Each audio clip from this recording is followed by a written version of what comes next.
Welcome to Same Spit, Different Face TV. Well, my opinions is facts, and if you don't like my opinions, you can start your own podcast. And it's free. So don't forget to spit on the like button, the subscribe button, and the notification. I'm telling you this because I talk to Tory literally every day, right? I'm part of his legal team for him to come out. So now, when they double back, remember about 2 months ago, y'all heard that the judge accepted his appeal? I'm going to tell you why. When they double back and said, we need to retest the gun, yes, they tell Tory's legal, we can't retest the gun because there's no more DNA. Tory's legal said, what happened to all the DNA? They said, well, it was 4 tests done on the gun. Now watch this, yes. They said, okay, but only 1 test was mentioned during the trial. Nobody made us aware it was 4 tests done on the gun. The test they used was the inconclusive test, right? Yes. What you think the other 3 tests came back as? Most likely Kelsey. No. Why it's even get even uglier than that? The other 3 tests on DNA on the entirety of the gun came back absolutely excludes Tory Lanez. They never told the defense that it was 4 tests done. The DA just brought the first test, which said it could go either way. The other 3 tests, the reason why they told them we can't test anymore, because they used all the DNA on the gun and everything then tested out, it's not Tory. Now this is where it get even crazier. They said, well, did you test against any other people? They said, no, we didn't. We only used it to test against Tory, and we can't tell you it's not his DNA. But we can tell you there are 3 sets of prints on the gun, and none of those are Tory's either. That's why his appeal got accepted. If you clicked on this video to hear about Tory Lanez winning his appeal, I need you to hit the like button. If you're new to the channel, hit the subscribe button. Now, Spit Squad, WACK 100 just broke down Tory Lanez's case, and this is something that I gave y'all an insight on a long time ago before he was even found guilty. A lot of people was running around and saying that it was inconclusive. Obviously, we know Megan with the glasses, she was running around saying, no, his DNA was on it. They can't rule him out, can't rule him in. And I told y'all, I'm like, man, they saying that his DNA is not on the gun. On the gun. So why was it that I was saying his DNA was not on the gun? Some people were saying his DNA was not on the gun, and other people were saying it was inconclusive. My theory now is that it got leaked. I believe, now, we just heard WACK 100 say they took 4 tests on the gun. 1 was inconclusive. The other 3 said that it wasn't.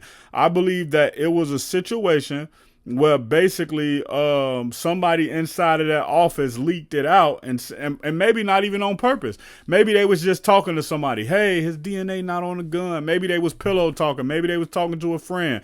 Who knows who they was talking to? But that got out. Now, in my personal opinion, I don't understand why Tory Lanez didn't do his own DNA analysis on the gun. I don't know why he didn't have his lawyer or his team do their own fingerprint work on the gun just to make sure everything. But it looks like Tory Lanez is coming home. It looks like Tory Lanez is innocent. And one of the important parts of the video is that WACK 100, that I didn't put the clip in there, WACK 100 said, yo, Megan Thee Stallion gets blackout drunk. Megan Thee Stallion get blackout high. So it's a possibility that she don't know who shot her.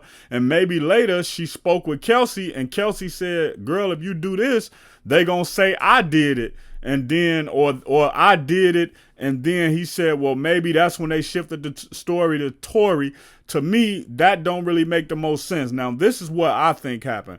I think that Megan was going through the situation, was like, yo, I don't understand what happened. And then Kelsey probably ended up telling her, girl, you know, Tory the one who shot you, right? So Megan Thee Stallion career is definitely on the decline. This case has done more bad to her than good, right?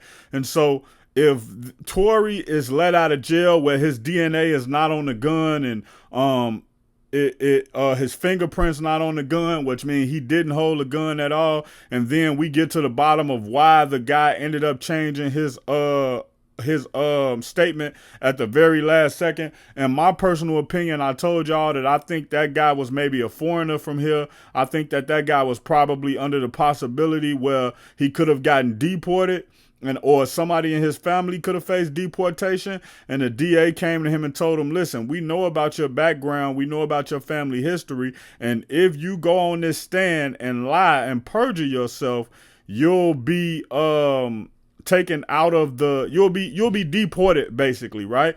And so when you look at it from that standpoint, hey man, if y'all don't know nothing about the system is dirty. So the system may ask him, yo, what did you see last night? And then he might say, well, I saw the shot come off from the small girl. And then they may say, are you sure that's what you saw? And then he may say, yes, I'm 100% sure. And they may say, yo, you know you up for deportation, right? Are you sure that's what you saw? Well, actually, you know, my memory was a little, and that's how you get him to switch it up. So hopefully all the real information come out. And from day one, I always said I hope just the truth come out. I didn't care if Megan lied. I didn't care if Tory was innocent. But the more I looked at the evidence, I felt like Tory was innocent. Now we got to deal with this and see how this play out. Just because the judge accepted the appeal don't mean he'll win the appeal, but with all the evidence that WACK say they have, he should definitely end up winning the appeal. If y'all want me to keep y'all up with the Tory Lanez appeal, I need y'all to hit the subscribe button and the like button. If you want more hip-hop and celebrity updates, hit the subscribe button and the like button. Check out my original Chicago hood movie in the end screen, No Time to Play Fair.